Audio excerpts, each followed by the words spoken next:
నమస్తే, నేను ముఖేష్.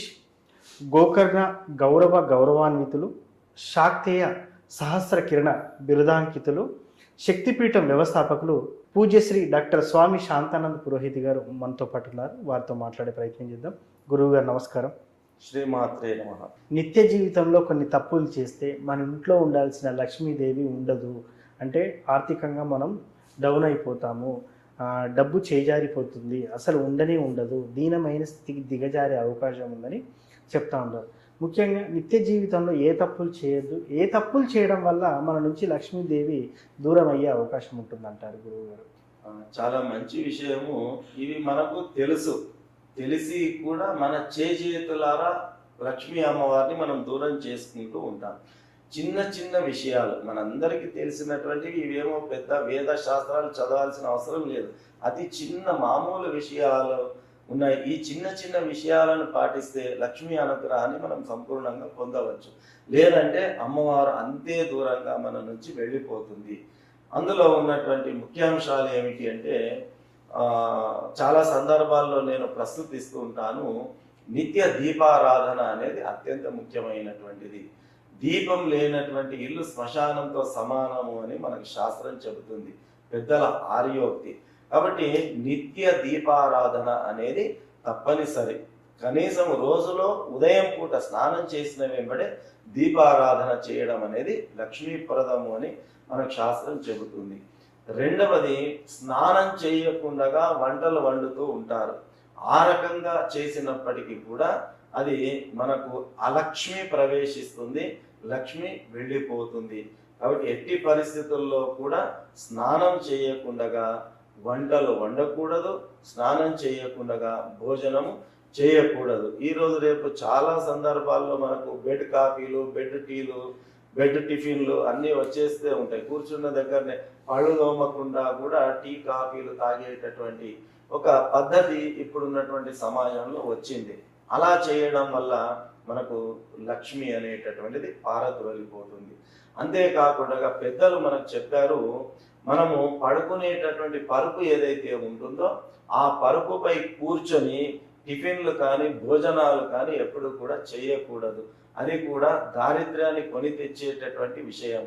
ఎట్టి పరిస్థితుల్లో కూడా ఆ పరుపును తాకకుండా వాటిపైన కూర్చొని మనము టిఫిన్లు ఎటువంటివి కూడా తీసుకోకూడదు. మామూలుగా నేలపై కూర్చోవచ్చు, కింద కూర్చునే అవకాశం లేకుంటే టేబుల్ కుర్చీలు అయినా పర్వాలేదు, కానీ పడుకునేటటువంటి పరుపు పైన కూర్చొని మాత్రము ఎట్టి పరిస్థితుల్లో టీలు తాగడము, టిఫిన్లు చేయడము, భోజనాలు చేయడము అనేటటువంటివి చేయకూడదు. ఇది ఒకటి మనం పాటించాల్సినటువంటిది.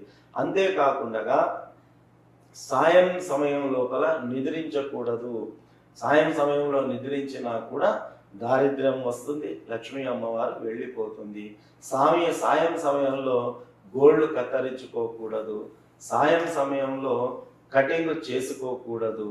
ఈ రకమైనటువంటివి సాయం సమయంలో సూర్యాస్తమయం తర్వాత సంభోగ క్రియలు అనేటటువంటి మధ్యాహ్న సమయం కానీ, ప్రాతః సమయం కానీ, సాయం సమయం కానీ, ఈ సమయాదుల సంభోగ క్రియాదులన్నీ కూడా నిరపకూడదు.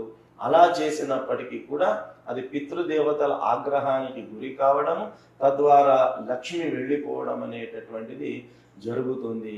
ఇంట్లో కనుక శుభ్రత కనుక లేకపోయినట్టయితే, కొందరు ఇళ్లలో మనం చూస్తూ ఉంటాం, ఎక్కడ పరుపులు అక్కడ పడి ఉంటాయి, ఎక్కడ సామాన్లు అక్కడ పడి ఉంటాయి, ఎక్కడ ఉన్నటువంటి వస్తువులు చిందర వందరగా కనిపిస్తూ ఉంటాయి. ఏ ఇంట్లో అయితే శుభ్రత అనేటటువంటిది ఉండదో ఆ ఇంట్లో లక్ష్మీదేవి క్షణము కూడా నిలవదు అని చెప్పి మనకు శాస్త్రం మనకు తెలియచేస్తూ ఉన్నది.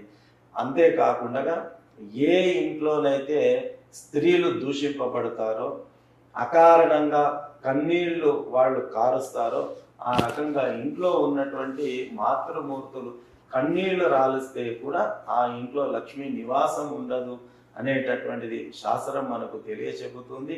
పితృదేవత ఆరాధన ఏ ఇంట్లోనైతే జరగదో, అంటే కొంతమంది వాళ్ళ నాన్నలు కానీ, అమ్మలు కానీ, తాతలు కానీ, అవ్వలు కానీ చనిపోయి ఉంటారు. సంవత్సరానికి ఒకసారి కనీసము పితృదేవత ఆరాధన చేసి పెద్దల్ని చేయడము, ఆ రకమైనటువంటివి ఉంటాయి. కనీసం ఫలానా వాళ్ళు చనిపోయినారు, ఫలానా రోజు చనిపోయినారు అని వాళ్ళని స్మరించుకొని పెద్దల పితృదేవతల ఆరాధన కూడా మర్చిపోతున్నటువంటి కుటుంబాలు ఎన్నో ఉన్నాయి. తద్వారా ఆ పితృదోషం వల్ల లక్ష్మి అనేటటువంటిది వెళ్ళిపోయేటటువంటి అవకాశం ఉంటుంది. ఆ రకంగా ఇటువంటివి ఎన్నో చిన్న చిన్న విషయాలు మనకు మన శాస్త్రంలో సూచించడం జరిగింది. కాబట్టి ఇవి చూడడానికి చాలా చిన్న విషయాలే, కానీ వీటిని పాటించకపోయినట్టయితే లక్ష్మి శాశ్వతంగా మన నుంచి దూరం అయిపోయి దారిద్ర్యము ఆవహించేటటువంటి అవకాశము సంపూర్ణంగా ఉంటుంది. కాబట్టి ఈ చిన్న చిన్న మార్పులు మన జీవితంలో కనుక మనం తెచ్చుకున్నట్టయితే లక్ష్మీ అనుగ్రహాన్ని పొందుతాము. సో ముఖ్యంగా చూడ్డానికి చిన్న తప్పులే కానీ ఇంతటి ప్రభావం చేస్తాయని మీ ద్వారా తెలుసుకున్నాను గురువు గారు. అవునండి, ఎందుకంటే విషము ఒకటే చుక్క, చిన్న చుక్క ఉంటుంది, కానీ ఇంత పెద్ద స్థూల శరీరాన్ని అది పడవేసేటటువంటి శక్తి ఆ చిన్న బిందువులో ఎట్లాగైతే ఉంటుందో, మనం చేసే పొరపాట్లు చిన్నవే కానీ దానివల్ల వచ్చే కష్ట నష్టాలు మాత్రం పెద్దవి. కాబట్టి ఈ చిన్న చిన్న తప్పులను మనం సరి చేసుకున్నట్టయితే తప్పకుండా లక్ష్మీ అనుగ్రహాన్ని పొందవచ్చు.